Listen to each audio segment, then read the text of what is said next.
The many surprises of Death's Door were a big part of why I enjoyed it. You've likely heard the comparison by now, but I'll mention it just in case. If you like the Legend of Zelda series, particularly the games in the series prior to Breath of the Wild, and more specifically the SNES classic A Link to the Past, then I feel confident saying that you will likely enjoy this game. This is how I was drawn to the game, and I was not disappointed.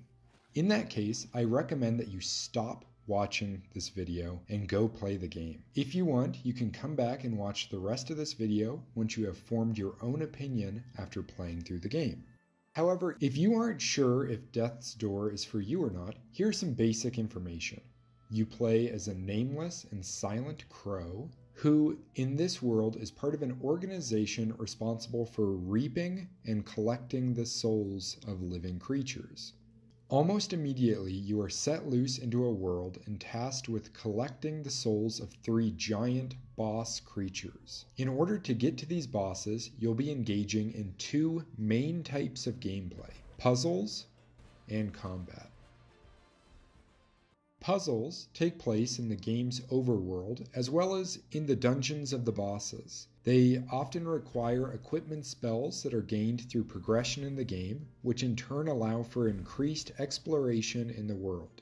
In the early game, you'll frequently run into dead ends or traversal barriers that you can't do anything about until having a specific spell. Examples of equipment spells include a bow, which allows you to hit far-off targets, or a fireball used to light lanterns. Combat is real-time and is at its core pretty basic, with only a quick or charged attack. The combat encounters can range from a breeze to white-knuckle intensity. Death in the game resets you back to your most recent door, which you can think of as a save point. Enemies you previously killed will have respawned, but any actions you've accomplished, such as the pulling of a lever to lower a ladder, remain as well. I'm aware this is a mechanic widely popularized in the Dark Souls game series, but I've not played any of the Soulsborne series. In my opinion, however, it is this mechanic that makes the sometimes brutally difficult combat feel fair. You can often still make tiny bits of progress in each attempt through an area, which in turn can open up shortcuts to bypass sections of previously beaten combat for the future. Health in Death's Door can only be replenished by either dying and starting from your most recent door, or by planting what's known as a life seed into special planters around the world, in order to utilize the flowers that sprout forth. After using the flower to recover, it wilts and is unusable again until you die. In this way, the combat system also creates a constant desire to push just a little further for hopes that there's a chance to recover lost health. These 2 gameplay factors, puzzles and combat, are then interwoven among an interesting and unique world, featuring quirky characters, great music, and beautiful art.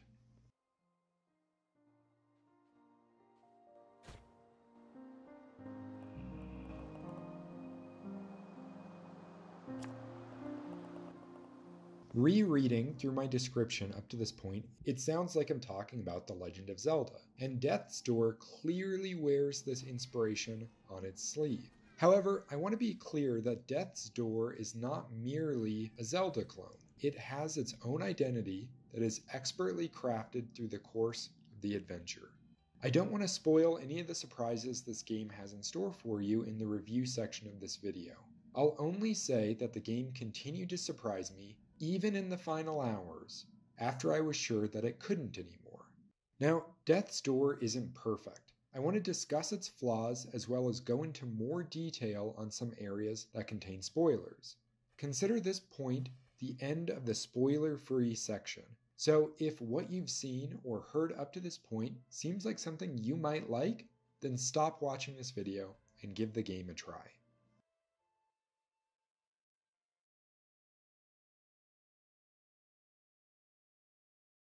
Many games try to copy the Zelda format, offering a knight or a hero of some kind traversing a large world. entering dungeons to fight bosses, gaining different pieces of equipment such as a bow or bombs. Sometimes there's a shot taken on a more in-depth story, but most of the time it stays safely in the comfort zone for this genre.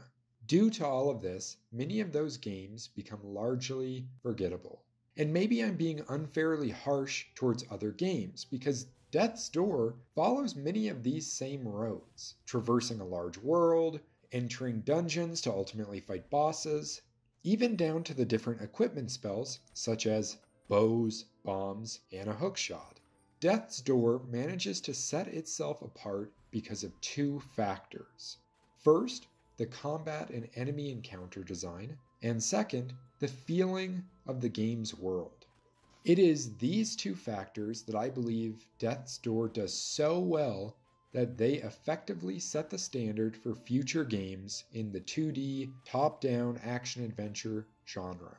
I would go so far as to say that in both of these avenues, it surpasses the 30-year-old A Link to the Past, which, let's be honest, sounds a little ridiculous and nostalgia-baity to say, but that's how stagnant this genre has become. There's only one other game in this genre that I can think of that surpasses A Link to the Past, and that is Hyper Light Drifter, which does so for the same reasons as Death's Door, its combat and world. But that game is a video for another day. And while Death's Door does both of these things well, exceptionally well, I'll even say, neither it absolutely perfects.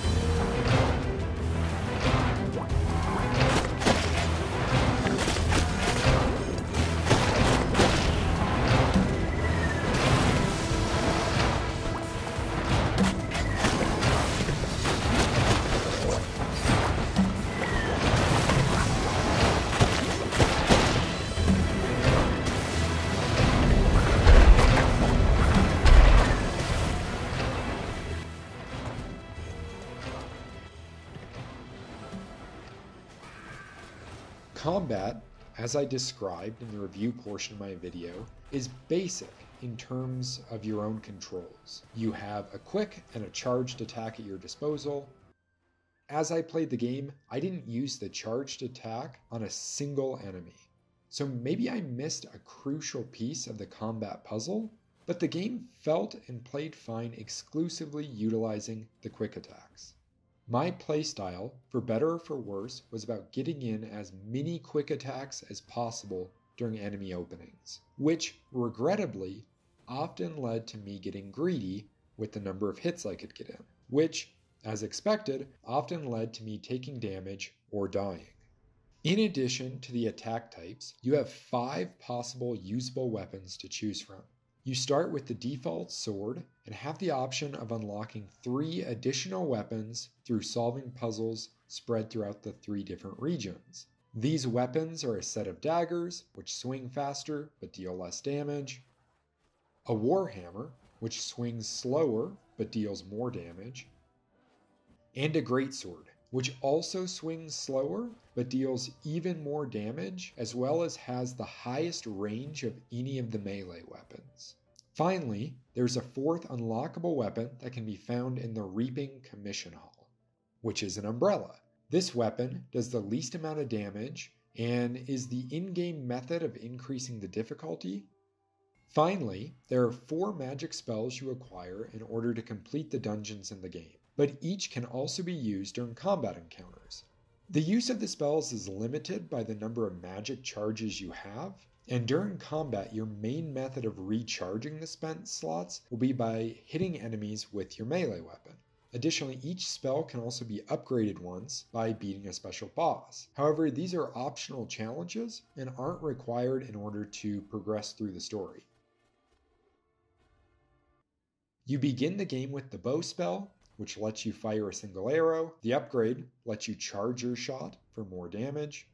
From the Ceramic Manor region, you receive a Fireball spell, which can be upgraded to deal lingering burn damage on enemies. From the Flooded Cathedral, you unlock Bombs, and the upgrade for this spell makes you immune to their blast damage.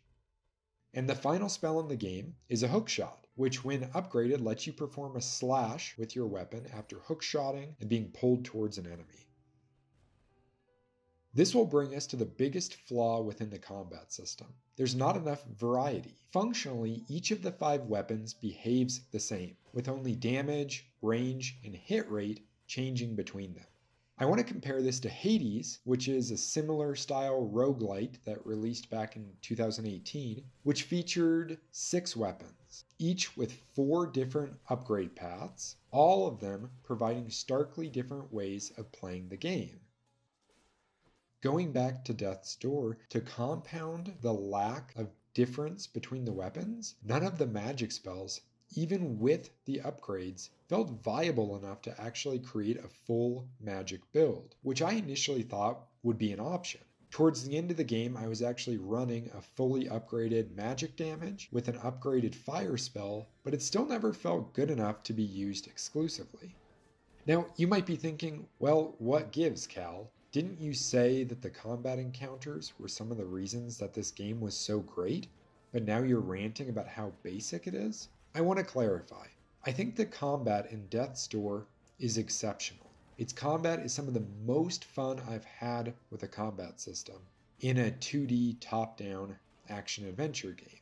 However, this isn't because of the combat mechanics alone.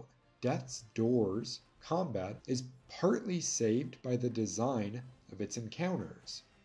The enemy design in the game is mostly good, although it could have used just a touch more variety. Throughout the 3 regions, you'll run into reskins of the basic enemy, which amount to the same enemy, but with more health. There are a few exceptions to this, such as the flying wizard enemies, whose color determine what kind of magic they'll be using against you. Including more unique enemies to each of the 3 regions could have helped make those areas feel more distinct, as well as create more scenarios where players are on edge because of the introduction of a new enemy type. Throughout the game are Avarice treasure chests that force the player into combat challenge rooms where they can't heal and are forced to rapidly fight waves of enemies. These scenarios always led to a frantic feeling, which made the combat even more intense. In addition to standard enemies, Death's Door has 8 bosses that are required in order to complete the game.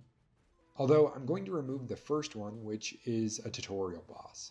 The 7 remaining bosses were all good and felt varied. In particular, I thought the fight against the Grey Crow was exceptional and felt like I was trying to tame a bull the entire time.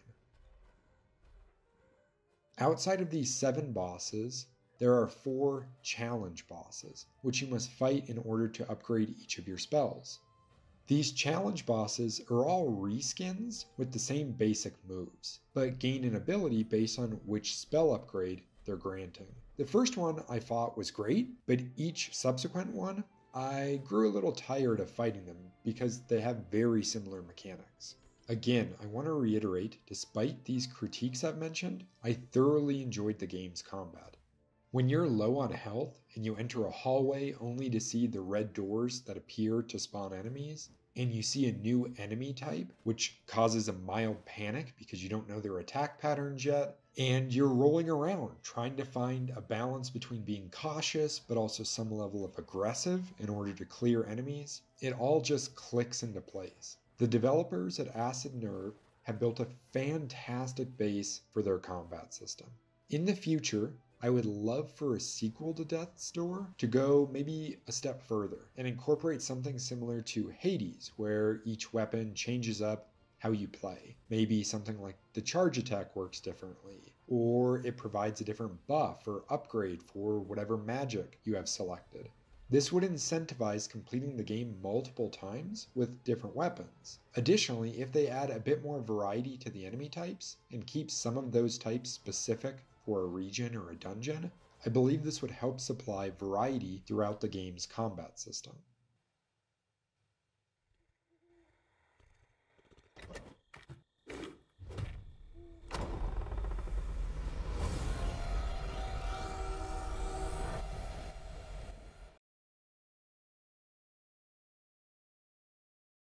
The world of Death's Door completely sucked me in from the moment I stepped foot off of Sharon's bus all the way to the very end as I watched the secret ending.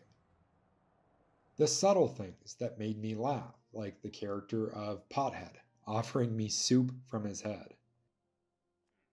The not so subtle things, like finding out that Jefferson is in fact a squid who is weekend at Bernieing a corpse. The tender moments, such as Gravedigger performing a eulogy of the boss I just slayed. And the creepy moments, like running into the Urn Witch for the first time in her estate. The world that Acid Nerve has created here is one of the best I've had the pleasure of being in, and is packed to the brim with characters and moments that will stick with me long after having completed the game. Despite saying that, however, I feel like the developers missed a great opportunity, or perhaps maybe some content was cut. After beating the final boss, the current Lord of Doors, you, the player, gain access to a bell tower, which allows you to turn the world to night. When I first did this, I got incredibly excited. My initial thoughts were that I had only completed part of the game, and that there was still much more waiting for me.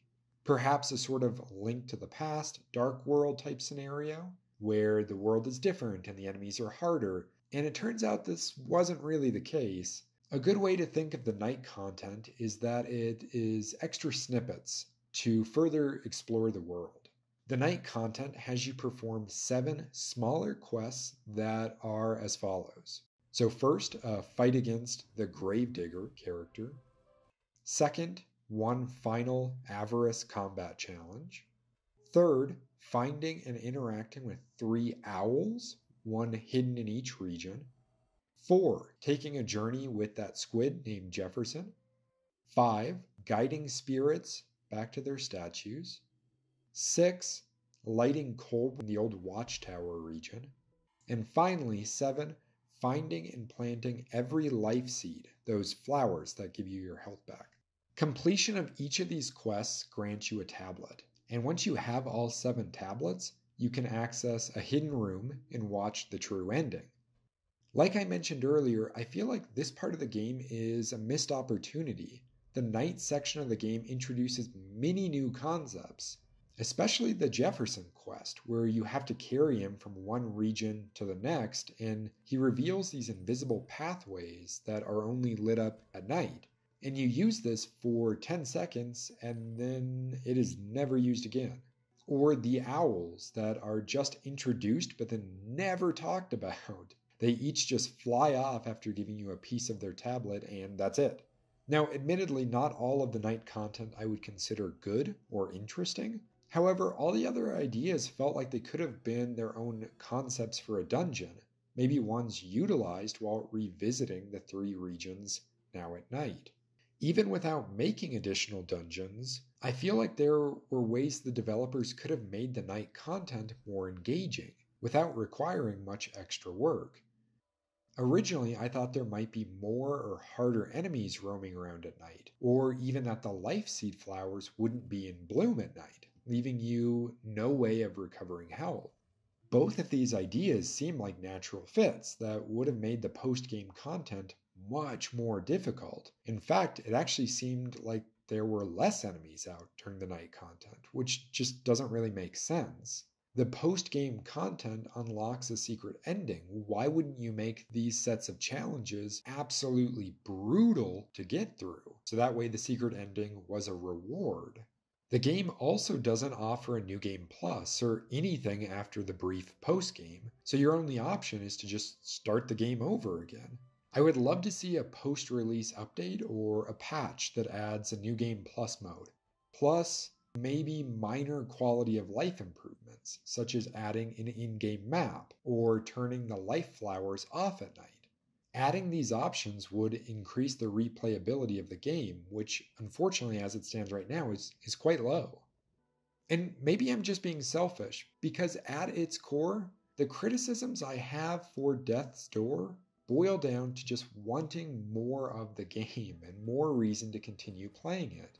I hope that Acid Nerve continues to support this series, whether in the form of DLC or a fully formed sequel. With the foundation they've built, all the developers need to do from here is make some slight tweaks to the combat system and then just add more. Give us an even more expansive and refined sequel that carries the same amount of care and love that this one was made with.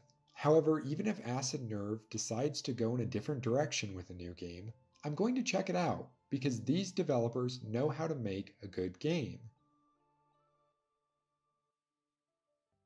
And now, if for some reason you stuck around to the end of this video and haven't yet played this game, please go play it.